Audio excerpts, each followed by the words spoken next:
So let's get started. The peaceful transfer of power, understanding, overcoming resistance to changing the narrative. So I am Jeannie Pirtle. I am the director of educational programs and partnerships for Historic Sotterley, which is a museum in St. Mary's County, Maryland. Um, I've been there for 11 years. So I've been in many meetings, trainings, seminars, and other programming events over the years. And when discussing the ideas of a diverse and inclusive narrative about interpreting slavery, history, and systemic racism, I mentioned the subject of power as being behind the fear of changing the narrative. People often balk at that notion, but the fear of losing control of the historical narrative is based on the fear of losing the power over the narrative. Today, I will discuss the problem, the pain, the patience, the persistence, the progress, and the peace to help those who are working to change the narrative and those resistant to this change, as well as helping us with understanding this resistance in ourselves and others. And just a disclaimer, no organization, including mine, has arrived. The power problem. I remember years ago attending a presentation by Nicole Moore, and many of you know Nicole. She is actually a part of this conference this weekend. She was telling of her experiences as a living history interpreter at a historic site of slavery. She explained that if there was any visitor who had questions about slavery or the enslaved, all the other white interpreters would guide them to her. She explained how this bothered her. She said to the audience, "It's everyone's responsibility to tell this story." I can say I really took this to heart, and she was so right. But little did I know what a personal and professional challenge this would be. As a white woman, I'm still learning, and this is a lifelong process. I was hired on at Historic Sotterley in Hollywood, Maryland in August of 2010, over 11 years ago. They had just received a grant to do a reinterpretation. I was green, and although I came from an education and social science background, I really knew very little about Sotterley's history and how long and complex it really was. It has changed my life. I made lots of observations and learned along the way. Sotterley is a site of slavery. The museum was founded in the early 1960s by the granddaughter of J.P. Morgan. Its land was inhabited by native peoples thousands of years before 1699, when what would later become known as Sotterley began with the purchase of land on the Patuxent River.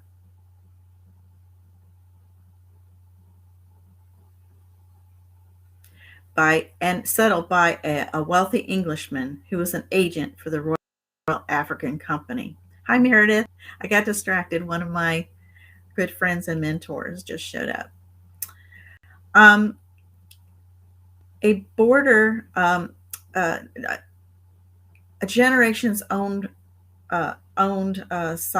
followed. Okay, so slavery was a part of Sotterley's history from its inception. A border state during the Civil War, emancipation did not come until 1864. Racism, Jim Crow, segregation were all part of Sotterley's and Maryland's story. The better part of Sotterley's museum history, Sotterley interpreted a male, Eurocentric narrative. Two events. The first, Agnes Kane Callan from Baltimore entered Morgan State University in her 40s. During her research, she found her family's connection to Sotterley. Her ancestor had been enslaved there in the 19th century. She brought her family in the early 1970s to Sotterley and worked tirelessly to have her family's story told. Reading her oral history, she says, "When I visited," she means Sotterley, "and they knew I was coming.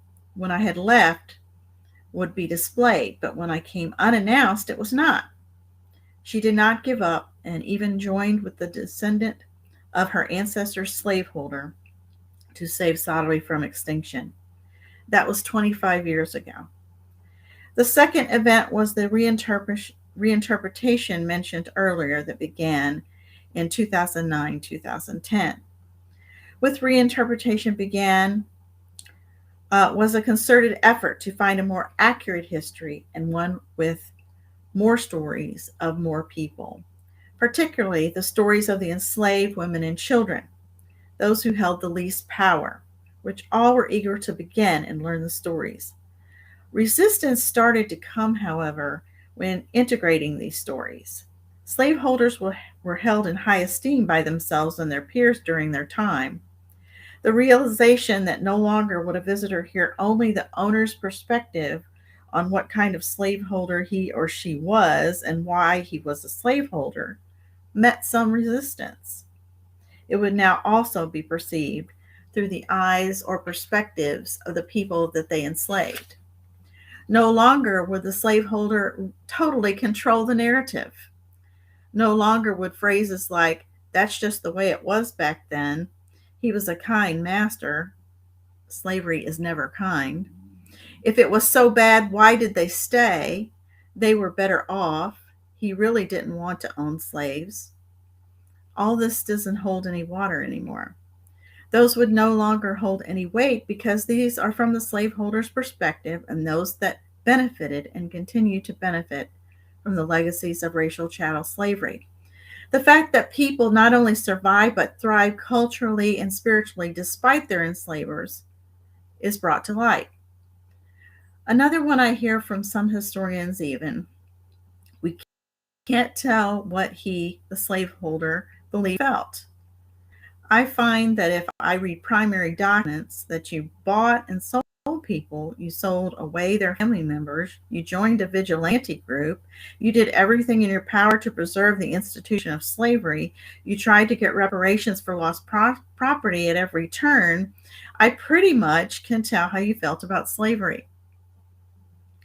The problems are many: the lack of compassion, ignorance of truthful history, the fear of acceptance and changing what you've always believed, the realization that you have benefited from white privilege, of being the default group, the possibility that you yourself have been complicit, and the greatest fear of giving up power over the historical narrative, all are great obstacles to overcome. In museums, historic sites, and other nonprofits, diversity is different than equity. You can have some people of color on your board, but that does not necessarily mean the power has shifted. Just like most things in the US, power is governance and who has the purse strings. If we supply grants, we have power to make the rules on who gets the grants. If you have a Descendants group, who decides the rules for being part of the group? Do they have any input or control over interpretation? Are they segregated? Are your stories within your interpretation still segregated? Do you separate African American history tours instead of embedding it in all your exhibits, tours, and programs? Is the African American interpreter the only one talking about slavery and the enslaved? Do you and your museum staff and board participate in equity assessments and training? And the last frontier, does development, of course, development is the fundraising part of a nonprofit or any organization. Does it cater to or promise to those that will support, but only support their way? Okay. Are they on board with an inclusive narrative?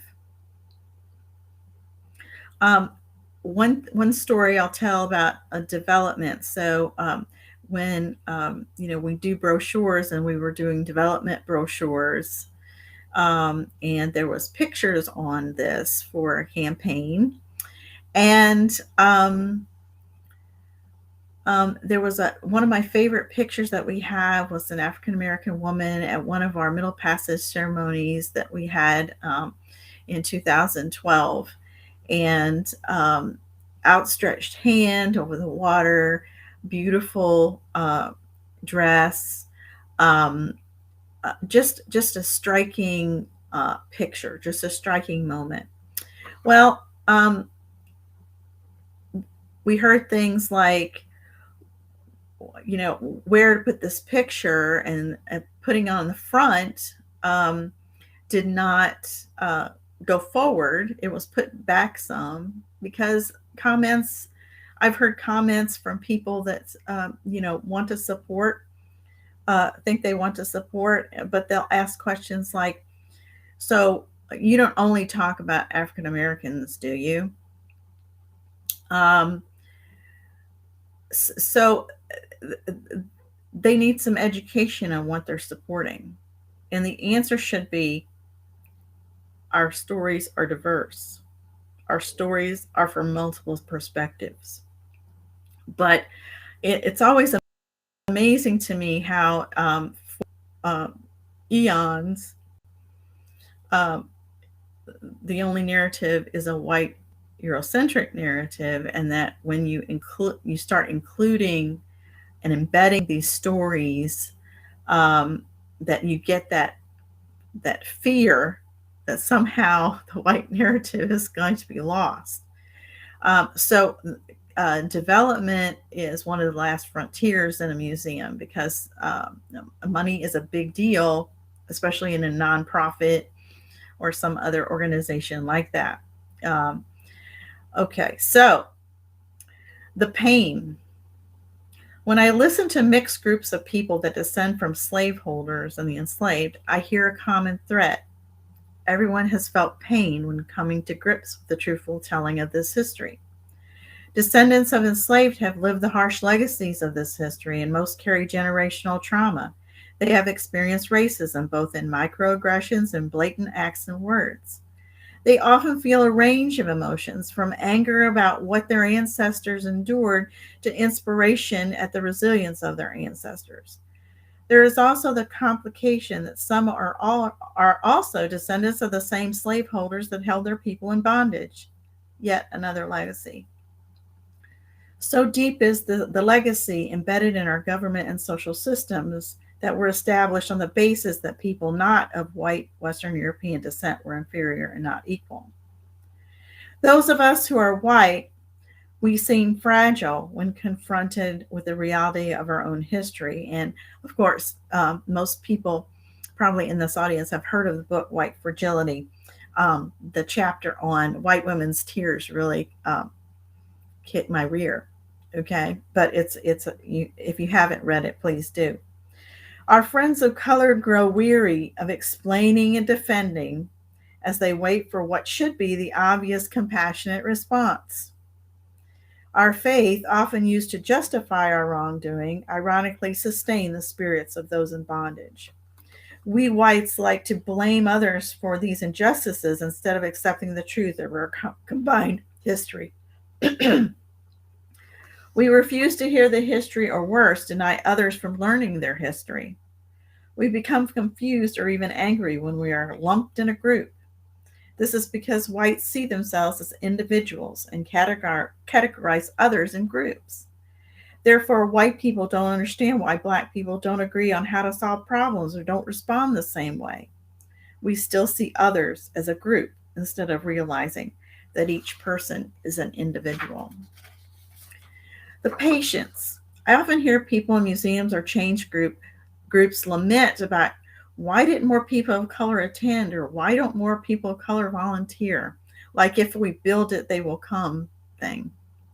Well, using Sotterley as an example, although I believe lots of museums have a similar story, Sotterley was a site of slavery that is open to the public. There are sites of slavery, but fewer are a place that dares to interpret history or is public. But like most places, museums told the same white-centric narrative unless it was specifically a museum for and about other ethnic or racial groups. Sotterley, the nonprofit museum, was created 60 years ago. Schools were still segregated. Churches were segregated, or seating was segregated. People and families were still working there, and some of their fathers and grandfathers were not allowed in the house or surrounding yard. Some had been sharecroppers that still remembered those who had been emancipated in 1864. There was generational bitterness towards Sotterley. Still, there are some who won't venture there. Their story was not really told there, so why should they trust us when we decide we're going to change the narrative? We haven't earned that trust. Earning trust takes time. People must believe and then trust that you're for real. This takes building relationships. Building honest relationships takes time. Building relationships is good, but most important, you must give up power. Museums can be elitist places. People need and must tell their own stories. This is one of the hardest obstacles to overcome in museums. I see this with oral history. First, it has just recently become okay in recent years in the museum world to seriously count oral history of people of color as part of historical record. I always thought it funny that we love to hear made up stories of pirates, but an oral history from a black person was suspect. Someone made up rules for how you do an oral interview, and who was that? Who made up the rules? And that's a question you have to ask for most operations and interpretation in a museum. Who made up those rules? Okay. How about just let people tell their story? Oh, it may not be totally in agreement with other interviews. It may have a misremembered name or date, but a serious historian will always use more than one source. So these perceived problems should not be problems. What you want is an oral history. In an oral history is the essence of the person, their heart, their feelings, their insights, their experiences, their perspective. And please, the interviewer should not be talking more than the one being interviewed.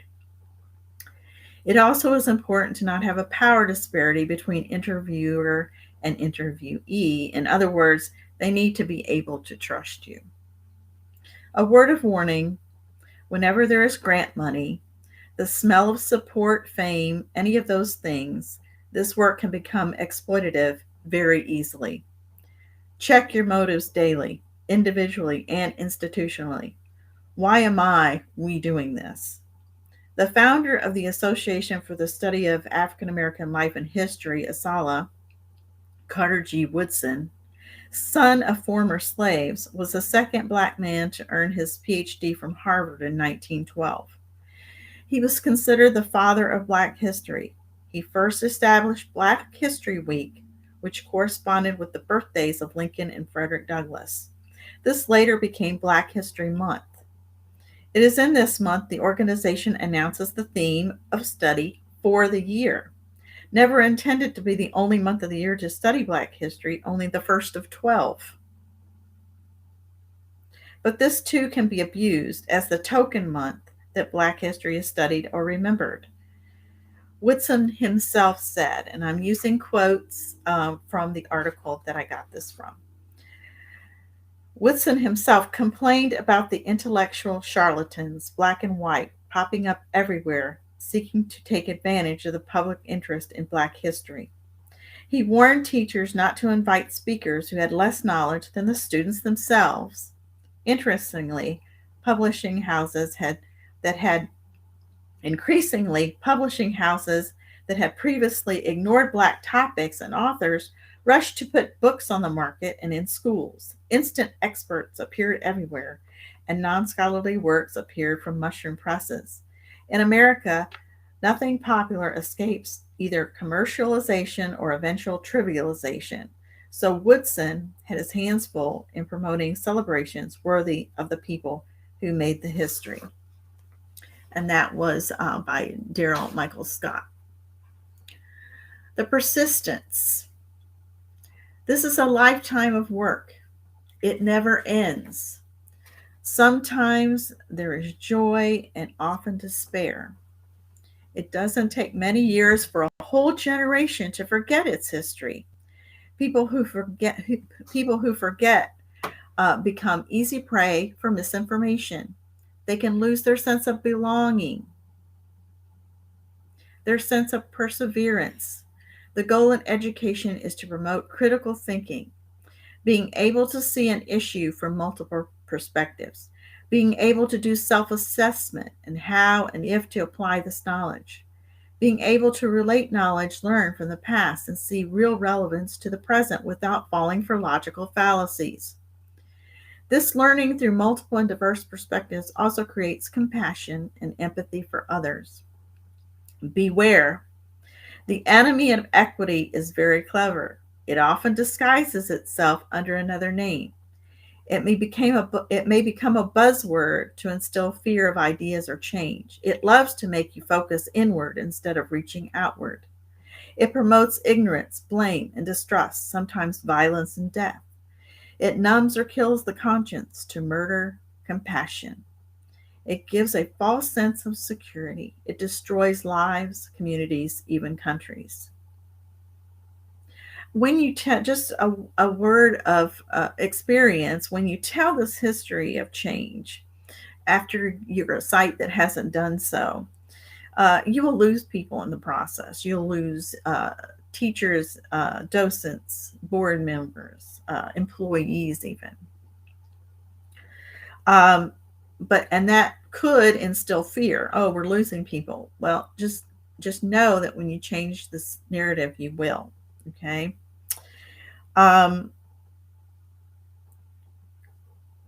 People, your teachers and docents will have to be better trained because this is a complicated history. You have to have some finesse. You have to know where to touch people where they are to bring them forward. People have to trust us in the community, trust you, that you can tell the story, trust your organization, that you can tell their story and you're going to do it accurately and fairly and completely. Okay. For museums, you can't let ignorance stand. A tour where you can tell they want to hear the. Sometimes I know that they're there sincerely, is purposefully, and they want to hear the story, but still, they might go. They might expose some fear, and say something like my ancestors got there before slavery. So how's this affect me? So once again, they don't realize that there's nobody safe. There is nobody that isn't affected. So you have to meet them where they are. And I think the best way to do this is to kindly ask them to explain what they mean by what they just said. What do you mean by that? I find that a lot of people just say the stuff and they don't even think about, they don't hear themselves. They don't think about what they're saying. It's just something they've heard said or something they always say, and they haven't really given it much thought. But when you ask people to explain what they mean, sometimes they can't do it. And then it gives you a segue into the discussion. Well, if everyone benefited from the institution of slavery and racism, that wasn't everybody except the enslaved, right, benefited from it, and long after it was over, right, the legacy of slavery. So I find that is a very good technique to use. If you use it too often, though, people catch on. Oh, she's going to, watch what I say. She's going to ask me a question, right? She's going to ask me to explain myself. So you can't overdo that all at the same time, like all through your tour. But sometimes, I believe in the visitor experience. You should want to come there and want to experience it. But what I do also is before I start any kind of program or tour, I make sure I mention that we were a site of slavery from the very beginning, and all our owners during slavery unapologetically were slaveholders.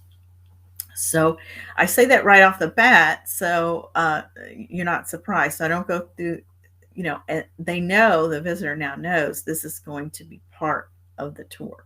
So I don't wait until I get almost done to say that. I start that at the very beginning. That's one of the first things I say. So helping to embed that in uh, uh, all of your tours and all of your presentations.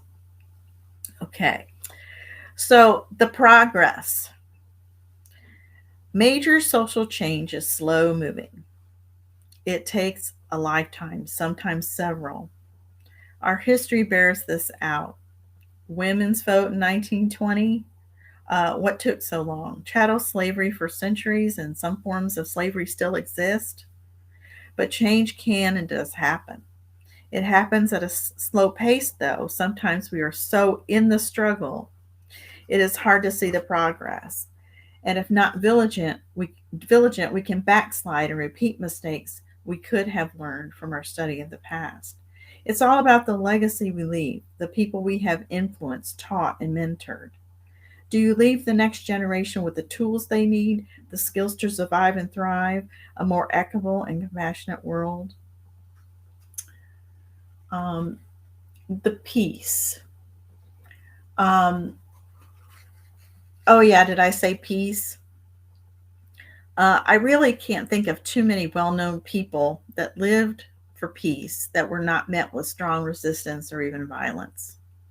This work takes courage to face hardship, to risk losing friends in high places, to stand up for someone in the workplace or school that is being mistreated at your workplace. You might take verbal abuse, being called a radical, an extremist, brainwashed, disloyal, and that's just from your own relatives, right?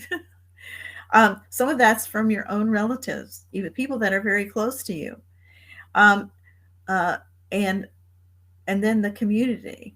Um, so wear it as a badge of honor. If somebody calls you a radical or something like that, use it as a badge of honor. You must be doing something right, okay? Because I've been called a radical from someone that was recommended to be a docent, but they didn't do it because my radical view about slavery, my radical interpretation about slavery, and using mine. See, people like to point to people like it's me. They don't think about this is the way the institution is doing it, right? But that's my job, because uh, I'm that person, the programming person, the education person, the person that helps with training people. And but the story really came from a whole group of people. It was a long process, but this is the kind of stuff, okay, that you're going to uh, confront. And I'm just saying, wear it as a badge of honor. You might have people play their privilege card, right? You might have someone, oh, I donated, $10,000, so I don't have to listen to this. You might have to turn down money. I mean, think of that. Can you imagine a nonprofit turning down money? That would be a real act of courage. Say that the donor, they want it used for everything, but it can't support the diverse narrative. They don't want you talking about Black people. Are you going to turn down the money? Okay, that's where the real test lies, isn't it? It's really hard to do in a nonprofit world. You might face danger standing up for someone else's human rights. You might have to listen more than you talk. Take the initiative to learn yourself. Don't have people of color show you what to do. Study, listen, learn, take training, build some honest mentor relationships.